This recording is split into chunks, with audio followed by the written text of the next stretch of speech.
জেতার পরের থেকে বিজেপি যখন থেকে জিতছে, মমতা ব্যানার্জি এর আগে ক্ষমতায় ছিল, সে মোটামুটি আমি যতটুকু তার সম্পর্কে জানি, সে নিউট্রাল অবস্থায়, না মুসলমানদের একেবারে ভালো থাকতো, না হিন্দুদের নিয়ে বেশি মাতামাতি করতো।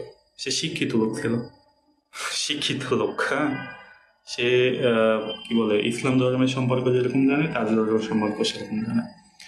তো যেই আসলো, আসার সাথে সাথে মানে মুসলমানদের বাড়ি ঘর, ব্যবসা প্রতিষ্ঠান ভাঙা শুরু হইলো।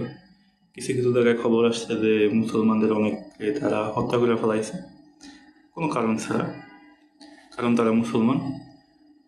তারপর গতকালকে দেখলাম জুমা নামাজ পড়তে দিতেছে না সবাই, মসজিদে যারা জড়ো হয়েছে তাদেরকে বের করে দেওয়া হয়েছে।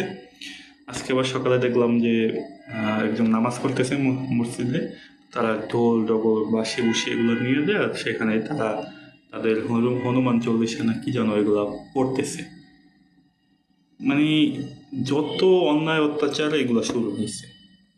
তো দেখেন, যখন একটা জাতি বা একটা গোষ্ঠী বা যে কেউ একটা পার্সন যখন তার লিমিট ক্রস করে, কি বলে, জাহেলিয়াতের লিমিট ক্রস করে, তখন কিন্তু হয় তার হেদায়েত দেয় অথবা তারা ধ্বংস করে। হেদায়েতের জন্য কাউকে পাঠায় অথবা সে ধ্বংস হয়। যেহেতু রাসূল মুহাম্মদ সাল্লাল্লাহু আলাইহি ওয়াসাল্লাম শেষ নবী, আর কোনো নবী আসবেন না, আর কোনো পয়গাম্বার আসবেন না, তো দ্বিতীয় অপশন তাদের জন্য খোলা আছে।